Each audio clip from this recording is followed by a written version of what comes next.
वस्सलातु अला मन कान नबिय्यन व आदम बैनल माइ वल तैर वस्सलातु वस्सलामु अला सय्यिदिल अशरफिल अंबियाइ वल मुरसलीन अम्मा बअद फ़अऊज़ु बिल्लाहि मिनश शैतानिर रजीम बिस्मिल्लाहिर रहमानिर रहीम वल्लज़ी अरसल रसूलहु बिल-हुदा व दीनिल हक़्क़ लियुज़हिरहु अलad-दीनि कुल्लिहि वलौ करिहल मुश्रिकून।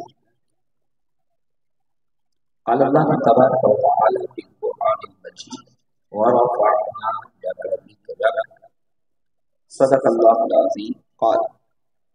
क़ाल रसूलुल्लाहि सल्लल्लाहु अलैहि वसल्लम अना ख़ातमुन नबिय्यीन ला नबिय्य बअदी औ कमा क़ाल अलैहिस्सलाम।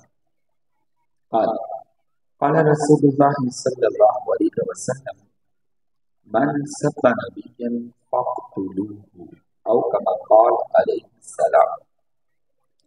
मौलाना सल्ली व सल्लिम दाइमन अबदा अला हबीबिका ख़ैरिल ख़ल्क़ि कुल्लिहिम हुवल हबीबुल्लज़ी तुरजा शफ़ाअतुहु लिकुल्लि हौलिन मिनल अहवालिल मुक़द्दरतीन।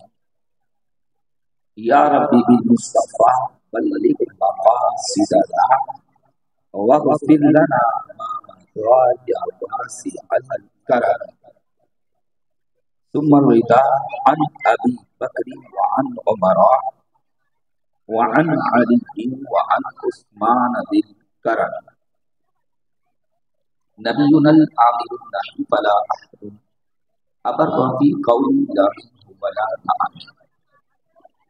इन्नल्लाह व मलाइकतहु या अय्युहल्लज़ीना आमनू सल्लु अलैहि व सल्लिमू तस्लीमा। नबी और आले नबी की जनाब में मोहब्बत के साथ दुरूद व सलाम का नजराना पेश फरमाइए। अल्लाहुम्मा सल्लि अला सय्यिदिना व मौलाना मुहम्मद व अला आलि सय्यिदिना व मौलाना मुहम्मद व बारिक व सल्लिम अलैहि। ये सालाना प्रोग्राम है आपका माशाअल्लाह, हर साल ही करते हैं। हमारे मोहतरम बिरादरी मुकर्रम अल्लामा मोहम्मद आबिद कादरी दामत बरकातुहुल आलिया, हमारे किबला इमाम साहिब सना खान मुस्तफ़ा, सामने जलवा फरोज़ हुजूर जाने कायनात के गुलामों, घर में पर्दा नशीन इस प्रोग्राम को सुनने वाली मेरी माएँ, बहनें और बेटियों, सोशल मीडिया के जरिए इस वक्त हुजूर ताजदार खत्म नबूवत सल्लल्लाहु अलैहि वसल्लम के परवाने जो इस प्रोग्राम को लाइव मुलाहिजा फरमा रहे हैं, आप तमाम की खिदमत में सलामी अक़ीदत अस्सलामु अलैकुम व रहमतुल्लाहि तआला व बरकातुहू। चंद मिनट की गुफ्तगू करने की कोशिश करूंगा। कोशिश ये होनी चाहिए कि आप सब बड़ी तवज्जो के साथ प्रोग्राम में तशरीफ फरमा रहे हैं और तवज्जो के साथ समाअत करें। अगर आप भी सब बैठ जाएं तो और ज़्यादा अच्छा हो जाएगा, ताकि तवज्जो के साथ सुनेंगे उतना ही हम अपने मकसद को पाने में कामयाब होंगे। मुझे याद पड़ता है कि गुज़श्ता साल भी मैंने इसी स्टेज पर ये जुमला अर्ज़ किया था कि हमने हुजूर ताजदार खत्म नबूवत सल्लल्लाहु अलैहि वसल्लम का मीलाद शरीफ रस्मी तौर पर नहीं मनाना, क्योंकि जो मेज़बान महफिल होते हैं और माशाअल्लाह बहुत इंतजाम करते हैं, बहुत अखराजात होते हैं, बड़ी मेहनत होती है। उसके बाद अगर एक रस्मी से तौर पर हम जमा हुए, आए, बैठे और बस वक्त पूरा हुआ चल दिए, तो इससे मकासिद बहुत होते हैं। ये खूबसूरत पंडाल सजा दिया गया, आप भी अपनी जिंदगी की मसरूफियात को तर्क करके खास तौर पर हुजूर जाने कायनात ताजदार खत्म नबूवत सल्लल्लाहु अलैहि वसल्लम के मीलाद शरीफ को सुनने के लिए, पढ़ने के लिए आप तशरीफ फरमा हो गए। आने वाले मेहमानान गिरामी वो भी कहीं कहीं कहीं दूर का सफर करके प्रोग्राम में शरीक हुए। अब हमने इस प्रोग्राम में बैठकर ये जानना है कि हुजूर जाने कायनात ताजदार खत्म नबूवत सल्लल्लाहु अलैहि वसल्लम की आमद मुबारका का मकसद क्या था, बल्कि फकत नबी करीम सल्लल्लाहु अलैहि वसल्लम की आमद बासआदत, आमद मुबारका का मकसद ही नहीं, दीगर अंबिया अलैहिस्सलाम को वक्तन बवक्तन अल्लाह रब्बुल इज्जत ने कायनात में भेजा, दुनिया में भेजा, तो उनकी आने का मकसद जो है वो मकसद क्या है, और फिर हमें आज के इस प्रोग्राम से दर्स क्या मिला है, और जो दर्स मिला उसको हमने तवज्जो से सुना, समझा, सीखा, ध्यान में महफूज किया, और उसके मुताबिक अब हम जिंदगी बसर करेंगे। वो कोशिशें भी करेंगे या बस शिरकत की और चल दिए। अंबिया अलैहिस्सलाम की आमद का अगर मकसद जानना चाहिए तो हमें सबक यही मिलता है कि तमाम अंबिया अलैहिस्सलाम की आमद बरकत का अजीम मकसद ये है कि अल्लाह रब्बुल इज्जत व जल्ला शान के सच्चे दीन को दुनिया में गालिब कर दे। अपने अपने वक्त में अल्लाह तबारक व तआला ने जब जब चाहा अंबिया अलैहिस्सलाम तशरीफ लाए। किसी ने शहर की हद तक, किसी ने करिया बस्ती की हद तक, किसी ने शहर से कुछ ज्यादा, किसी ने एक मुल्क की हद तक, जितना जितना रब ने चाहा उससे काम लिया, और उन्होंने अल्लाह तबारक व तआला का पैगाम अपनी कौम को सुनाया। किसी ने कबूल किया, किसी ने रद्द किया, पर उन्होंने पैगाम इलाही सुनाया, पैगाम पहुंचाया। उनमें से बात को जो अल्लाह रब्बुल इज्जत ने किताबी अता फरमाई रसूलों को, तौरात है, ज़बूर है, इंजील है, उसमें पैगाम भी दिया कि जब नबी आखिर ज़मा ताजदार खत्म नबूवत दुनिया में जलवागर हो जाए तो बस खत्म नबूवत का दरवाजा बंद हो जाएगा, और फिर उनकी शरीयत नाफिज होगी, और सुबह कयामत तक जिस शरीयत पर अमल किया जाएगा वो शरीयत मोहम्मदी होगी। फिर कानून जो चलेगा वो मेरे महबूब ताजदार खत्म नबूवत सल्लल्लाहु अलैहि वसल्लम का चलेगा। हुजूर अलैहिस्सलातु वस्सलाम की जलवागरी हुई, आपकी विलादत बासआदत, अहलन व सहलन मरहबा। आपकी आमद का मकसद, आपकी पूरी हयात तौयबा, वो आपकी मक्की जिंदगी हो या मदनी जिंदगी हो, वो तमाम हयात मुबारका में आप इस बात के हरीस ठहरे कि बस ये दीन इतना फैले, इतना आम हो कि ये करिया करिया, बस्ती बस्ती, नगर नगर, शहर शहर, इस मुल्क में, उस मुल्क में, हत्ता कि पूरी दुनिया में इस्लाम का परचम बुलंद हो जाए, और ये दीन हक, दीन इस्लाम ये दुनिया में फैल जाए हुए जमीन पर। इसके लिए जितनी भी मेहनत करनी पड़े, जितनी भी आजमाइश से गुजरना पड़े, जितनी भी कुर्बानियां देना पड़े, आप देखें तारीख शाहिद है कि हुजूर जाने कायनात ताजदार खत्म नबूवत सल्लल्लाहु अलैहि वसल्लम के घर से, आपके खानदान पाक से, आपके अहले बैत अतहार से, आपकी चमकती जमात जमाअत सहाबा से, आपकी गुलामी का जो उस वक्त से लेकर आज तक दम बनने वाला आया, हुजूर अमीरुल मुजाहिदीन फनाफी खातमिन नबीयीन शेखुल हदीस व तफसीर अल्लामा हाफिज खादिम हुसैन रिजवी रहमतुल्लाहि तआला अलैहि तक उन तमाम ने अपने हिस्से का काम किया, और जी भरकर काम किया, शब रोज काम किया, दिन रात काम किया। वो काम क्या था? वो फकत एक ही काम था कि जनाब रिसालत पाक के चमकते दीन को, जो दीने पर हक है, इस दीन को रुए जमीन पर गालिब कर दिया जाए, इसको नाफिज कर दिया जाए। मकसद, हम सलातो सलाम पढ़ते हैं, उसमें हम एक शेर पढ़ते हैं, तेरी आमद थी कि बैतुल्लाह मुजरे को झुका, तेरी हैबत थी कि हर पत्थर थरा कर गिर पड़ा। ये सब भी हमें क्या पैगाम देते हैं?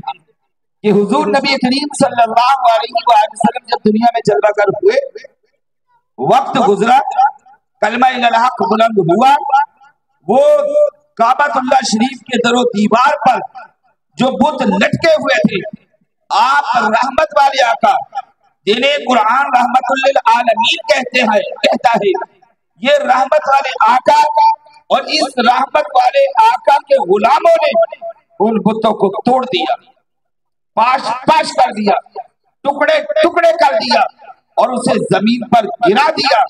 उस वक्त के मुशरिकीन के दिलों के ऊपर ये बात बहुत ज्यादा गिरा गुजरी कि जिनको हम माबूद जानते थे, जिनको हम माबूद मानते थे, जिनके हम पूजा करते थे, जिनको हम अपना खुदा मानते थे, जिनको ये मानते थे कि ये हमारी मदद करते हैं, जिनको हम ये मानते थे कि हमारी इज्जत और जिल्लतों का मालिक है, जिनको हम ये मानते थे कि ये हमें रिज़्क़ देते हैं, जिनको हम ये मानते थे कि ये हमें औलाद देते हैं, जिनको हम ये मानते हैं हमें खुशियां देते हैं, अलगज़ जो हमारी जरूरियतें जिंदगी को पूरा करते हैं, हालांकि वो झूठे माबूद थे।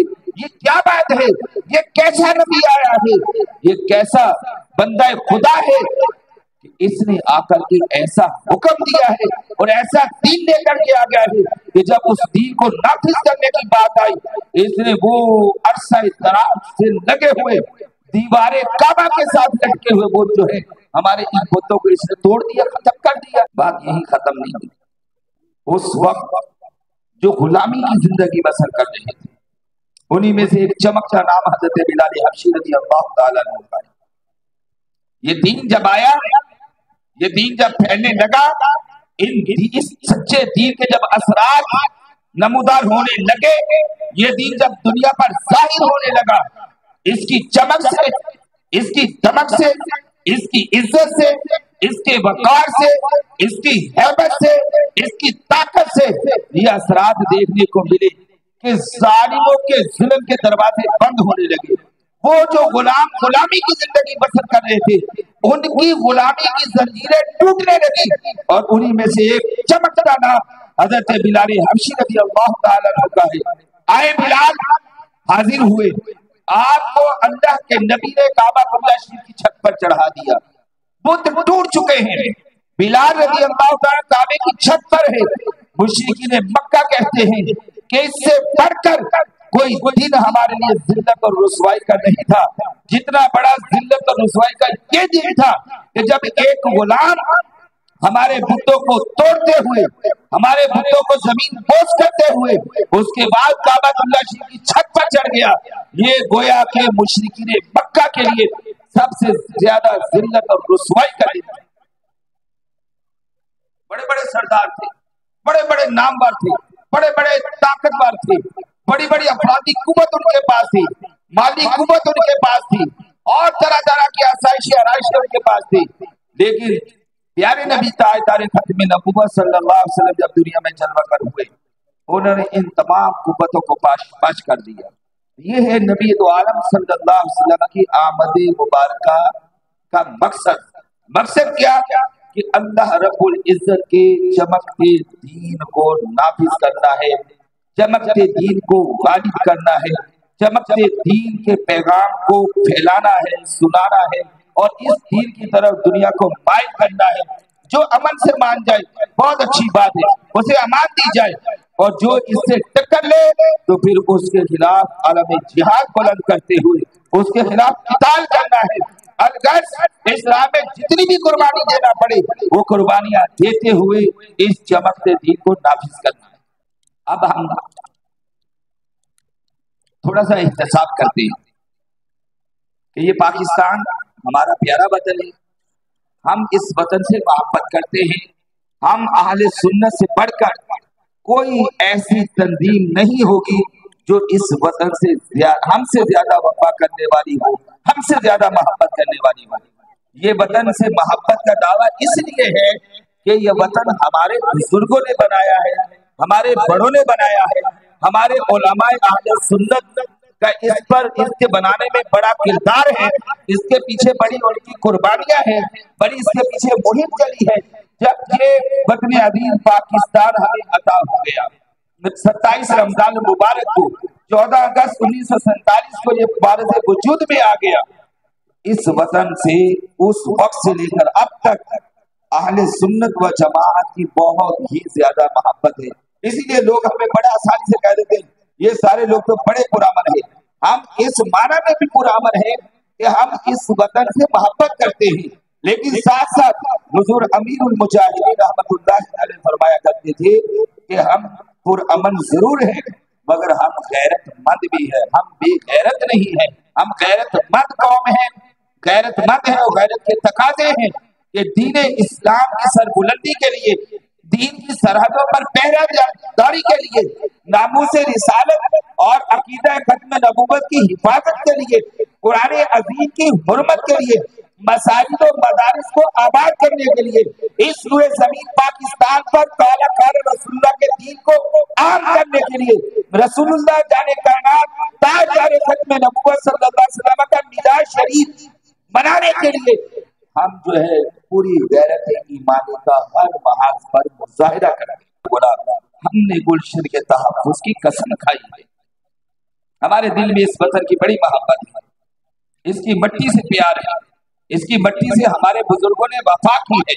हमने आपके इस स्टेज पर, आज के इस अजीमुश्शान प्रोग्राम के इस स्टेज पर ये बात की है कि हम वो हैं, हम उनकी आल औलादों में से हमारे बड़े जितने भी हैं वो इस पाक धरती की, पाक सरजमीन की पाकीज़ा मिट्टी में आराम फरमा रहे हैं। उसी में आपको हुजूर अमीरुल मुजाहिदीन मिलेंगे, उसी में आपको अल्लामा अब्दुल नियाज़ी मिलेंगे, उसी में अल्लामा शाह अहमद नूरानी मिलेंगे, उसी में अल्लामा शाह गुलामुल हक कादरी मिलेंगे, उसी में औलिया अल्लाह मिलेंगे, उसी में हुजूर दादा साहब, बाबा साहब, ख्वाजा साहब, ये सब हस्तियां इसी सरजमीन में आपको मिलेंगी।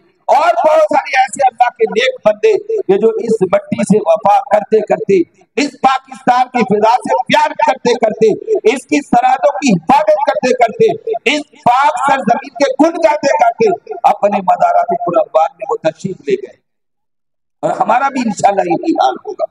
मगर ये सारी बात करने के बाद 77 बरस गुजर चुके, 77 बरस उस वतन अजीज की उम्र है कि जिसको ला इलाहा इल्लल्लाह मुहम्मदुर रसूलुल्लाह के नाम पर बनाया गया।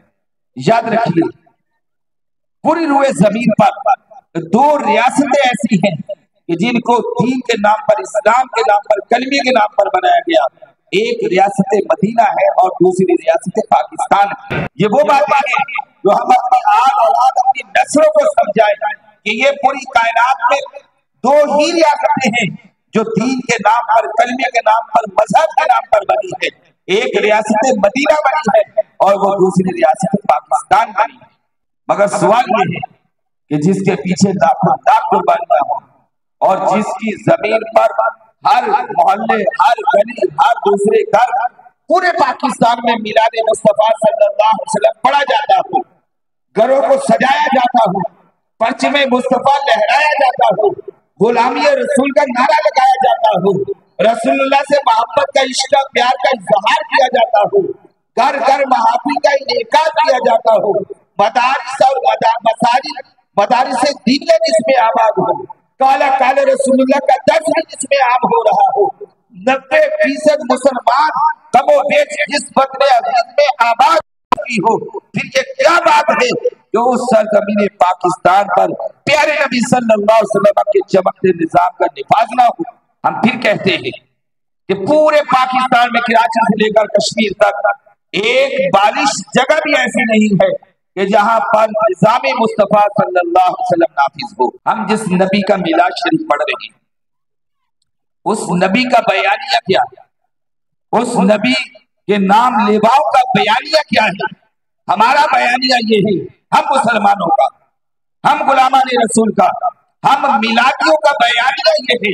जिस बयानिया को आज मुसलमानों ने भुला दिया वो बयानिया ये था कि कुरान अजीम के अहकामात पर अमल पैरा होंगे। क्या पूरे पाकिस्तान में कहीं कुरान के अहकाम के मुताबिक हमारा निजाम चल रहा है? हमारा निजाम तो सूद के निजाम के साथ खड़ा हुआ है, जबकि इसी कुरान अजीम ने सूद को हराम, सख्त बईदात, इसकी मुसम्मतें, इसकी सजाएं बयान की। जिस नबी का हम मिलाद शरीफ आज यहाँ पढ़ रहे हैं सेक्टर 11D में बैठकर उस नबी ने तो उस मिलाद वाले नबी ने सूद को हराम करार दिया। उस मिलाद वाले नबी के रब ने सूद को हराम करार दे दिया। हुजूर की आमद का मकसद तो है गलबा दीन, यही मकसद है। सवाल ये पैदा हो गया, मुझ समेत आप हम सब ने हुजूर अलैहिस्सलाम के चमकते दीन को गालिब करने के लिए हमारा किरदार क्या है? आखिरी बात, इस पर मैंने गुफ्तगू खत्म कर दिया। हमारा किरदार क्या है? रुशी पढ़िए, अल्लाहुम्मा सल्ली अला सय्यिदिना मौलाना मुहम्मद व आलिहि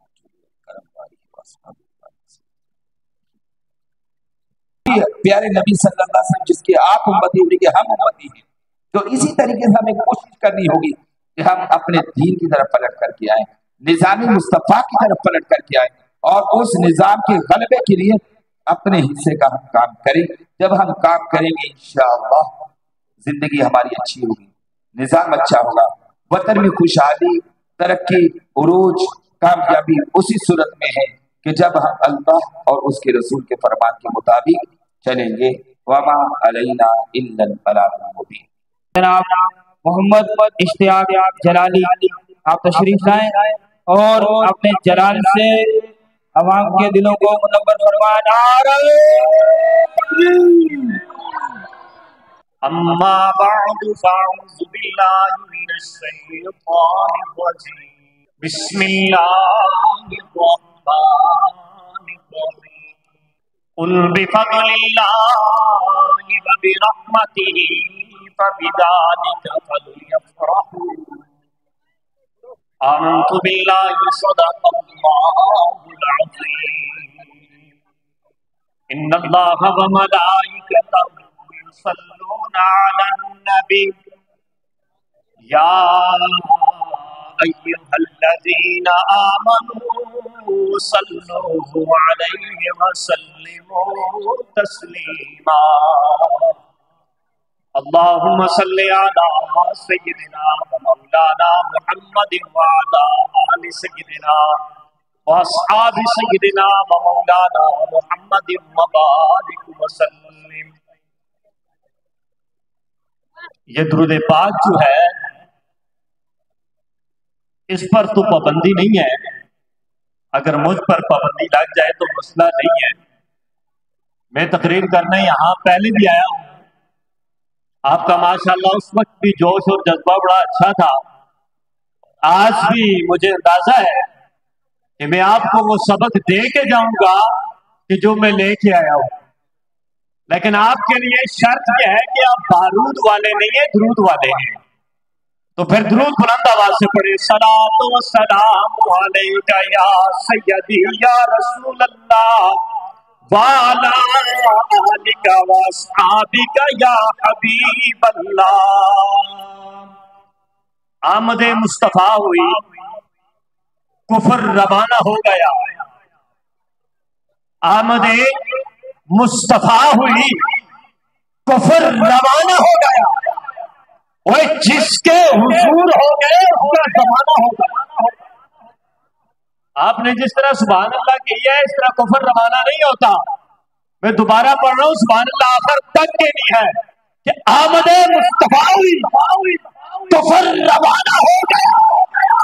वो जिसके हुजूर हो गए उसका जमाना हो गया। बाद हम्द सना लायक के ताज़ीम व तकरीब उलमाए किराम, सनाखान मुस्तफ़ा और जिनकी तबस्सुम से आज मेरी हाजिर जनाब कारी मोहम्मद आमद फारूकी साहब, तमाम अहबाब और आप अहबाब जिन्होंने ये महफिल सजाई और जिन्होंने आकर सजाया, उनको मैं दोनों हाथों से सलामी पेश करता हूँ और मुबारकबाद देता हूँ। अल्लाह हम सबको इस तरह मीलाद बनाने की तौफीक अता फरमाए। आप सिर्फ मेरी आवाज चला दें, क्योंकि मेरी आवाज बगैर माइक के भी सही चलती है। वैसे आपको अंदाजा इस बात का, क्योंकि मैं स्टूडियो कराची में 1.5 साल तक रहा हूँ और 1.5 साल में गैरों के घरों में घुसकर मैंने दीन बताया है। जिस आयत को मैंने मिसाल बनाया, लोग पूछते हैं मिलाद कहाँ लिखा है, क्यों मनाते हो? मैंने कहा कुरान में अल्लाह फरमाता है कुल बिफज़लिल्लाहि व बिरहमतिही फबिज़ालिका फलयफ़रहू। ऐ महबूब सल्लल्लाहु अलैहि वसल्लम, आप फरमा दीजिए कि जब इन्हें अल्लाह का फजल मिले, अल्लाह की रहमत मिले, तो उस पर खुशी मनाए। मैंने कहा वो सुननी है कि जिनको अल्लाह का फजल मिला है। पूछा फजल क्या है? मैंने कहा फजल क्या है कि अल्लाह ने अपने हबीब की उम्मत में हमें पैदा किया है। कहा रहमत क्या है? मैंने कहा कुरान से पूछो, मैं बताऊं रहमत? नहीं मानोगे। लेकिन कुरान बता रहा है वमा अरसलनाका इल्ला रहमतल लिल आलमीन। ऐ महबूब, हमने आपको नहीं भेजा मगर तमाम जहानों के लिए रहमत बनाकर भेजा है। मैंने कहा फजल मिला हमें, रहमत वाला नबी मिला हमें। रब ने कहा जिसे फजल मिले, रहमत मिले, वो खुशी मनाए। मैंने कहा हमें फजल भी मिला है, रहमत भी मिली है, हम खुशी मना रहे हैं, तू अपनी किस्मत में रो रहा है।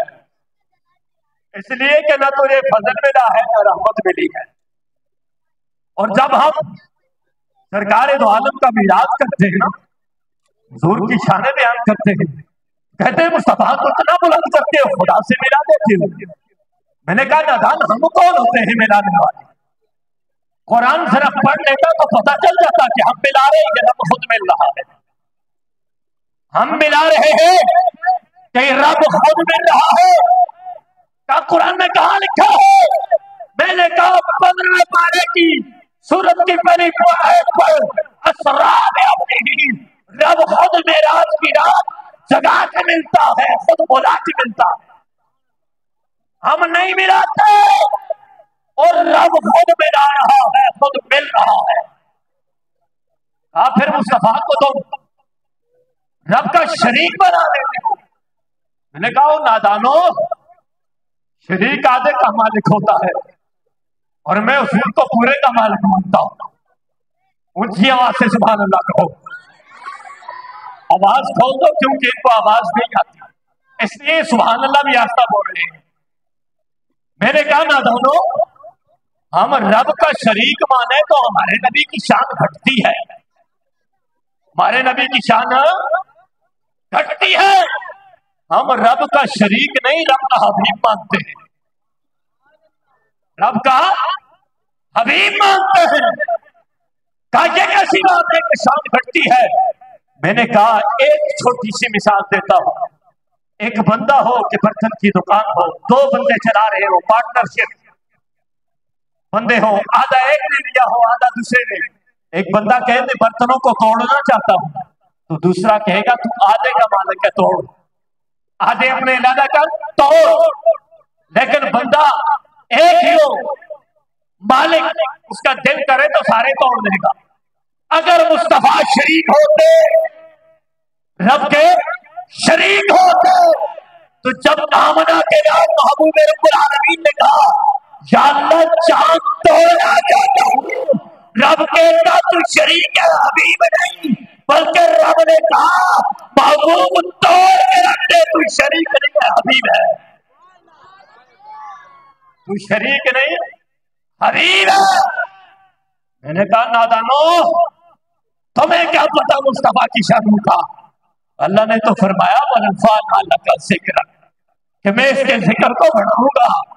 मैंने कहा 14वीं सदी के दंडाल मौलवियों, तुम्हारे जिन बड़ों ने किताबों में लिखा है कि मुस्तफा की शान कम होती है, अब उनकी पहचान मैं कुरान से बताता हूं। उनकी पहचान भी वो कौन है? कुरान से हटकर और हदीस से हटकर बात करता भी नहीं हो, सुनता भी नहीं हो। और 10 मुहर्रम हो या वो सहाबा का जश्न का दिन हो, मैंने तुम्हारे स्टेजों पर जाकर ये बात की थी। मैंने कहा सलीलो, सहाबा ने मुस्तफा के दामन को पकड़ा था, तुम मुस्तफा के दामन पर दाग लगाने के लिए किताबें लिख रहे हो। सलीलो, तुम मुस्तफा के सहाबा को गालियां देते हो, वो मुस्तफा के वो सहाबा थे कि जिन्होंने आले बैत के लिए अपने तन मन धन फिदा कर दिए थे, कुर्बान कर दिए थे। अलबत्ता वक्त मुख्तसर है। जो हुजूर के खिलाफ है, जो हुजूर का मुखालिफ है, जो मिलादुन नबी का मुखालिफ है, वो कौन है? कुरान पढ़ो, कुरान से दलील ढूंढो, क्योंकि किसी पीर मौलवी की बात हो तो बड़ी सोच समझ कर करनी पड़ती है, लेकिन जब बात रब के कुरान की और रब के फरमान की हो फिर खुल के बोलो ना, करनी चाहिए नहीं। अल्लाह ने कुरान में फरमाया ऐ महबूब, जो आपके खिलाफ है, जो आपके मुखालिफ है, वो हरामी है। किसने कहा? अच्छा बोलो यार, किसने कहा? अल्लाह ने। किसने? मैं नहीं कह रहा, अल्लाह फरमा रहे वो हरामी है। क्या है वो? ऊंचा बोलो, क्या है?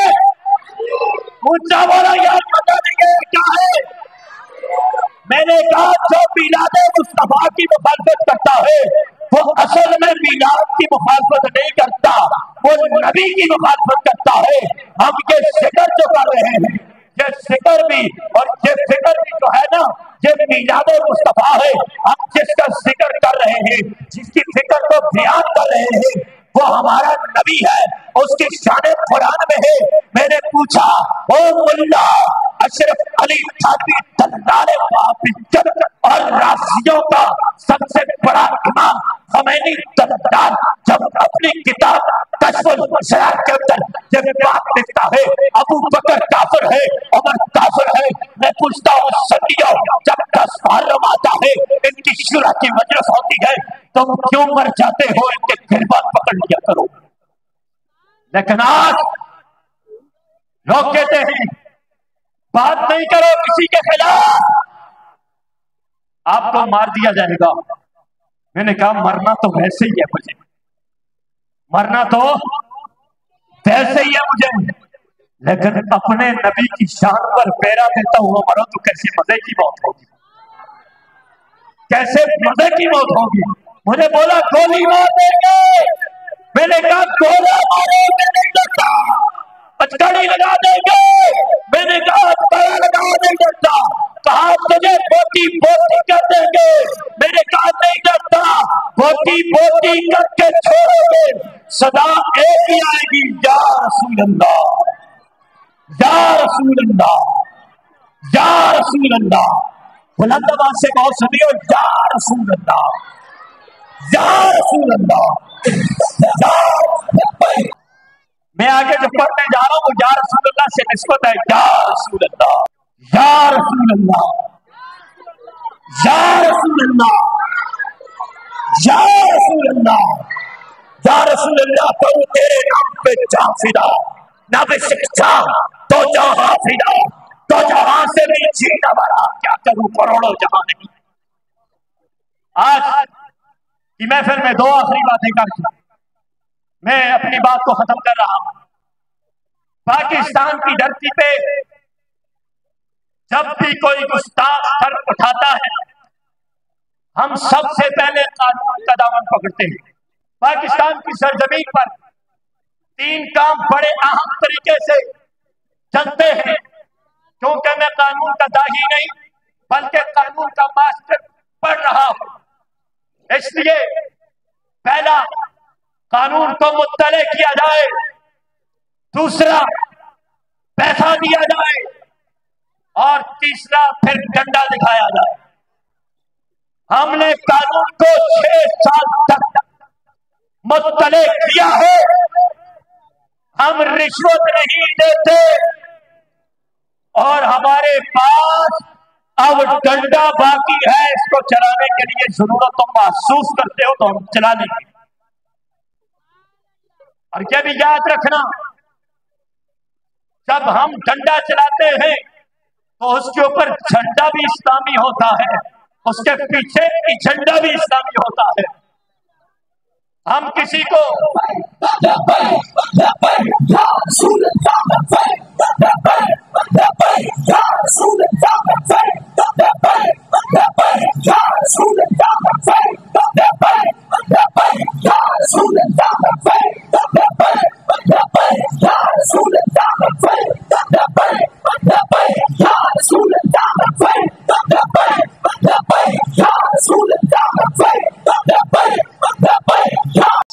सब हम फंसे इसलिए कि हम लालची हैं, हम मफाद परस्त हैं।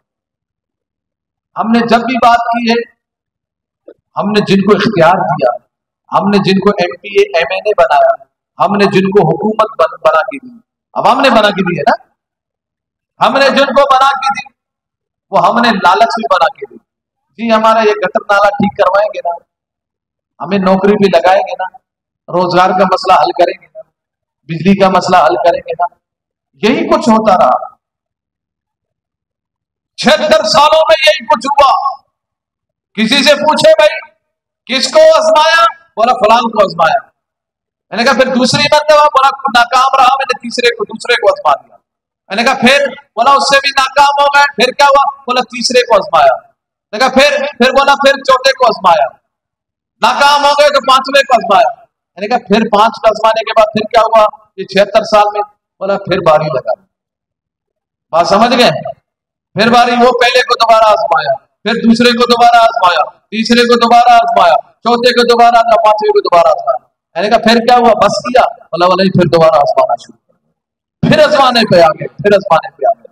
मैंने कहा यार कब तक आजमाओगे, 76 साल में क्या पाकिस्तान आजमाइश क्या बनाए रखे? इन चीजों से कुछ भी नहीं होना, जो भी होना है मेरे हबीब अलैहिस्सलाम की दीन से होना है। पाकिस्तान में अगर खुशहाली आएगी तो सरकार दो आलम सल्लल्लाहु तआला अलैहि वसल्लम के निजाम से आएगी। सच्चे सच्चे दिल पे हाथ रख के बताएं, क्या मगरिब के अंग्रेजों के दिए हुए निजाम से पाकिस्तान में खुशहाली आएगी या मेरे नबी के निजाम से? बताइए, सच्ची बात है। जिसका यकीन है, यकीन के साथ है, वो हाथ बुलंद करे। पक्का यकीन है, कच्चा है? पक्का यकीन है ना, ये मेरे नबी के निजाम से ही पाकिस्तान में खुशहाली आएगी। एक मिसाल देता हूं, लोग कहते हैं नहीं मुफ्ती साहब आप लोग तो मौलाना हो, मौलाना मुल्क कहां चला सकते हैं? मौलाना मुल्क नहीं चला सकते। कौन चला सकता है? बोला जो अमेरिका से पढ़ के आए वो चला सकता है, जो बरतानिया से पढ़ के आए वो चला सकता है। हाँ, वो लोग जो बाहर से पढ़ के आएंगे वो चला सकेंगे, जो बहुत पढ़ा लिखा होगा वो चलाएंगे, वो जानते हैं मुल्क को चलाना। मैंने कहा अब तक किसने चलाया है? मेरी बात समझ में आई यार? नहीं समझ में आ रहा है, अब तक किसने चलाया है? इन्हीं लोगों ने चलाया। ये जो परेशानियां हैं, ये पाकिस्तान को जो तबाह किया गया है, ये किसकी वजह से? इन्हीं की वजह से। बोला मौलाना, मैंने कहा मौलाना का सिंपल दे दो, समझा दो कि मौलाना कैसा संभालेगा और कैसा निजाम ठीक होगा। बोला समझाइएगा। मैंने कहा चले मैं आसानी से समझाता हूँ। आपके करीब कोई मस्जिद है ना? अक्सा मस्जिद, माशाल्लाह इमाम साहब माशाल्लाह करीब अक्सा मस्जिद है। अक्सा मस्जिद में नमाज कितने की होती है? 100 की। जो नहीं पढ़ते खैर है, वो नहीं बोले। कितने की होती है भाई? भले पढ़े नहीं पढ़े, कभी तो पढ़ा होगा ना, पता तो है ना जी। नमाज तो पढ़नी चाहिए ना जी, ना पढ़ने की तो बात ही नहीं है ना। कितने बजे नमाज होती है? अच्छा, मुझे कल कितने बजे हुई थी? जिसने यहाँ नमाज पढ़ी है 1:30 बजे हुई थी। परसों, तरसों, 1 महीना पहले, 2 महीने पहले, 1 साल पहले, 2 साल पहले, 10 साल पहले 1:30 बजे। कभी 1:45 पे नमाज पढ़ी है? अरे भाई क्या हर बात पे बात करेंगे? तो आपने कब पढ़ी नमाज? अक्सर मस्जिद में 1:45 की नमाज होती है। 1:45 की क्या? अच्छा पहले टाइम ये था, मैं टाइम फिक्स की बात कर रहा हूँ, 1:30 बजे की बात कर रहा हूँ। पहले 1:45 की नमाज थी। अच्छा मैं कुछ और समझा रहा हूँ, आप कुछ और समझ रहे हैं। मैं ये बात कर रहा हूँ कि लेट कभी नमाज पढ़ी है जी? यानी कि 1:30 बजे की नमाज हो और 1:45 पे आपने नमाज पढ़ी है कभी? 1:45 की हो, 2 बजे नमाज पढ़ी है कभी? यानी नमाज लेट हो गई हो, ऐसा हुआ है? क्यों नहीं हुआ? क्योंकि ये निजाम मौलाना के पास है। नहीं समझे आप बताएं आपके पूरे मोहल्ले में सबसे ज्यादा साफ सुथरी जगह कौन सी है? बोलिएगा। क्यों? क्योंकि ये निजाम मौलाना के पास। कभी 1 मिनट भी ऊपर, जब 1 मिनट भी एक हो रहा था ना नमाज का, तो बाज लोग तो यूं करते हैं, फौरन यूं घड़ी देखते जी, मतलब घड़ी देखने का मतलब एक इमाम लेट हो रहा है। यार ऐसा ना किया जाए, ये तासुर न दिया करें। जिसके पीछे नमाज पढ़ते अगर 1 मिनट 2 मिनट उससे कहीं ताखीर हो रही है किसी भी वजह से, तो आप बार बार घड़ी देख देख देख के लोगों को क्या रुझान दे रहे कि लेट हो गया। आपका वो तकवा, वो परहेजगारी, नमाज कहाँ गई यार? 2 मिनट भी बर्दाश्त नहीं है। क्यों? इसलिए कि आपने ये सहन बनाया कि मौलाना ने कभी कुछ भी लेट नहीं करना, जो निजाम है उस निजाम के मुताबिक चलना है। अल्लाह के फजल करम से फिर वो मस्जिद का इमाम भी ऐसा ही पाबंद रहता है, वो सारी नमाज़ें वक्त भी आता है पहुंचता, इल्ला माशाअल्लाह, वो निजाम के पाबंदी के साथ। अच्छा, कभी ऐसा हुआ है कि मस्जिद के अंदर जोहर की नमाज ना हुई हो जी, असर की नमाज ना हुई हो? नमाजें होती है ना, कहीं कोई कमी बेशी नहीं हुई। वजह क्या है? आपके इस मोहल्ले में एक 4 दीवारी जिसको आप मस्जिद कहते हैं, उस 4 दीवारी, वो 4 दीवारी के अंदर मेरे नबी का निजाम है, तो वो आपके पूरे मोहल्ले से मुनफरिद निजाम नजर, और सबसे अच्छा है, सबसे बेहतर है वो निजाम। तो फिर बताइएगा, ये निजाम जो मौलाना के हाथ में है, 4 दीवारी जो मस्जिद के अंदर है, पूरे मोहल्ले में सबसे बेहतर निजाम है, तो फिर बताइए अगर पूरे मुल्क का निजाम आ जाए तो?